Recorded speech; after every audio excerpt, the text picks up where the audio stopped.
Bonjour. Aujourd'hui, on va voir comment tracer une inéquation linéaire. Bon, on sait c'est quoi une équation linéaire. On sait que c'est l'ensemble des points qui, quand on les relie, forment une droite. Ça, c'est une équation de droite linéaire. Mais à quoi ressemble une inéquation? Quand j'ai, par exemple, si je regarde l'exemple ici en bas de la page, y plus grand ou égal à 2x moins 3, si je veux tracer ça dans le graphique, à quoi ça ressemble? Dans un problème d'optimisation, on va avoir à tracer plusieurs inéquations dans le même graphique. Donc là, on y va à la base aujourd'hui. On va voir comment tracer une inéquation, mais ça, on en a à la tracer trois, par exemple. Dans le même graphique, bien, ça va être 3 fois la même technique. Donc, maîtrisons-la une fois, puis ensuite, réappliquons plusieurs fois. Alors, à quoi ça ressemble une inéquation linéaire? En fait, quelles sont les couples de points x et y qui vérifient cette inéquation-là? Quels sont les couples de points qui, lorsque je remplace le x et le y par un couple quelconque, disons 0,4, est-ce que si je remplace x par 0, par exemple, et y par 4, est-ce que ça va vérifier l'équation? C'est-à-dire, est-ce que ça va être vraiment plus grand ou égal? Est-ce que je vais avoir une valeur vraiment plus grande ou égale à l'autre? Si c'est le cas, ça veut dire que c'est un point qui serait une réponse de l'inéquation. Comment illustrer l'ensemble des réponses de cette inéquation-là? Alors, c'est ce que je vais vous montrer dans cette capsule-ci. Alors ici, en haut de la page, vous avez la technique qui vous permet d'y arriver. Quand même pas simplement le texte, j'ai tenté d'élaguer, mais reste que, bon, il fallait expliquer ce qu'il fallait expliquer. Donc, au besoin, vous vous y référez. Je vais faire l'exemple avec vous et puis ça va me permettre là, de faire le lien aussi avec les étapes là, par lesquelles on doit passer pour tracer l'inéquation. Donc, si je prends les étapes pour tracer une inéquation, en premier lieu, il faut remplacer le signe d'inégalité par une égalité et il faut tracer l'équation en question dans le graphique. Jusque-là, pas de nouveauté, on est capable, nous, de tracer une équation. Ici, par contre, petite subtilité qu'il va falloir faire attention, ici qui est dans l'encadré pointillé. Si j'ai initialement le signe plus petit ou égal ou plus grand ou égal, ça veut dire que les points sur la droite vont faire partie de la solution, c'est-à-dire vont être des points qui vérifient l'inéquation. Donc, on va devoir, pour expliquer ça, pour identifier tout ça, tracer la ligne pleine, c'est-à-dire comme on l'a toujours fait. Par contre, si dans mon inégalité, j'ai le signe strictement plus petit ou strictement plus grand, les points sur la droite ne feront pas partie de la réponse. Comment illustrer ça? Bien, ce qu'on va faire, c'est que notre droite, on va la faire pointillée.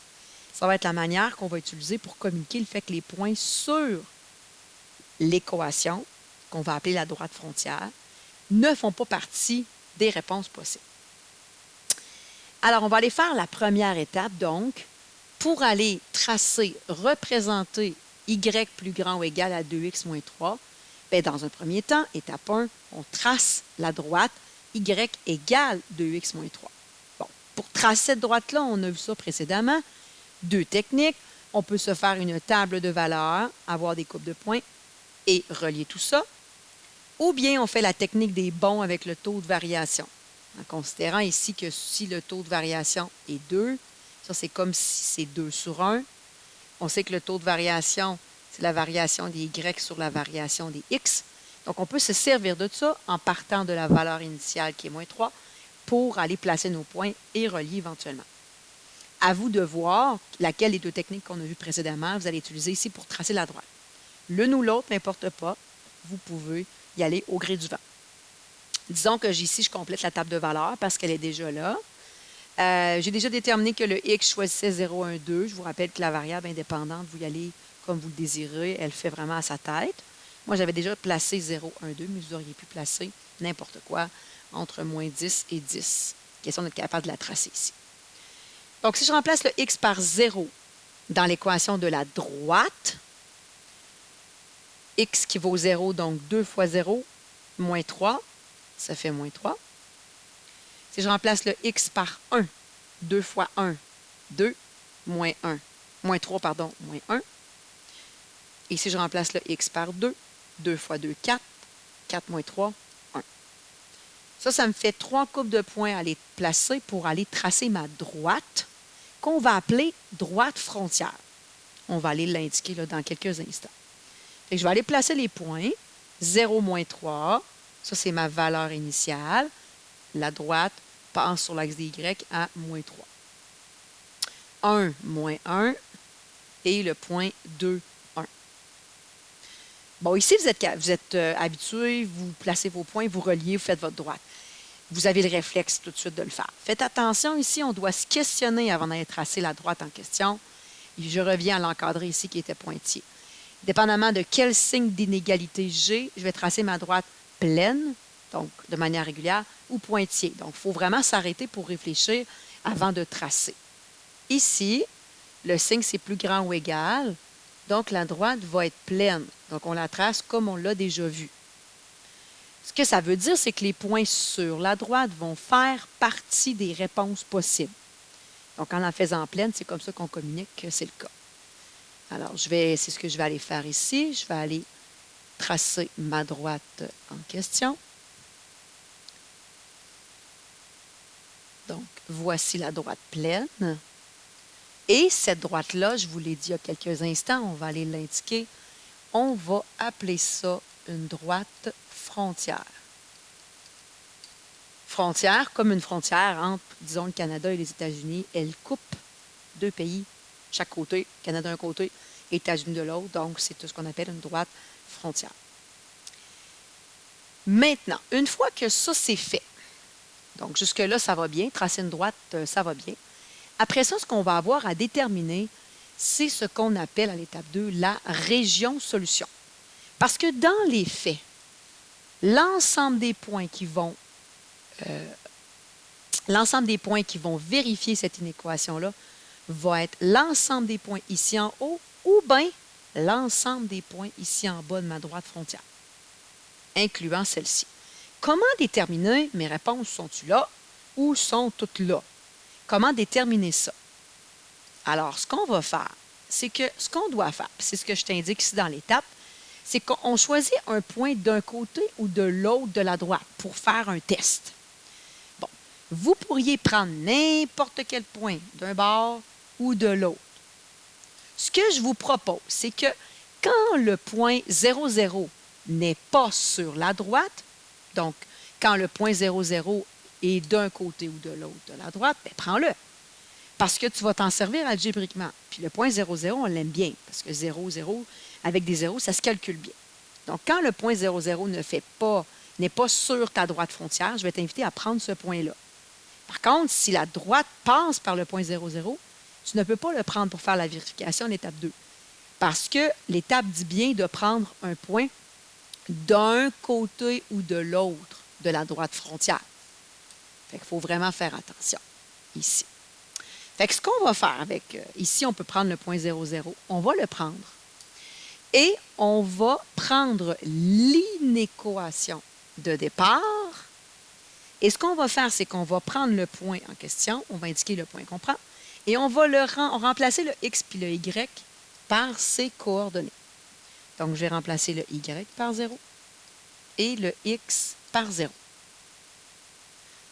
Une fois que c'est fait, je pitonne, ou je calcule. Ici, 2 fois 0, 0, moins 3. Et là, ce qu'on fait rendu là, c'est qu'on se questionne. Ce point-là, 0, 0, c'est une réponse possible. Si c'est une réponse possible, quand on va arriver ici en bas, ça va donner une inégalité qui est vraie. Si ce point-là ne fait pas partie des réponses possibles, l'inégalité rendue ici va être fausse. Alors, allons voir. Est-ce que c'est vrai que 0 $ est plus grand que moins 3 $? Ça, c'est vrai. Hein? Que 0 $, c'est plus grand que moins 3. Tu peux prendre l'argent pour t'aider ou tu peux prendre la température. Est-ce que 0 degré, c'est plus grand ou égal à moins 3 degrés? Oui, effectivement, 0, c'est plus chaud que moins 3. Ça, c'est vrai. Ce que ça veut dire, c'est que le point 0, 0 qui est là, c'est une des réponses possibles. Ce que ça veut dire donc, c'est que tous les points qui sont de ce côté-là, de la droite, sont tous des réponses possibles qui vérifient l'inéquation. Donc, tous les points qui sont de ce côté-là, incluant la droite, ce sont tous des points que si je mets ces coordonnées ici à la place de x et y, ça va me donner quelque chose de vrai. Là, je viens d'illustrer l'inéquation y plus grand ou égal à 2x moins 3. Donc, comment l'illustrer? J'ai une droite frontière et j'indique de quel côté sont toutes mes solutions. Donc, de manière très, très concrète, là, visuellement, ça ressemble à ça, une inéquation. Ça illustre donc l'ensemble des points qui vérifient l'inéquation. C'est ce que je t'indiquais ici pour l'étape 2.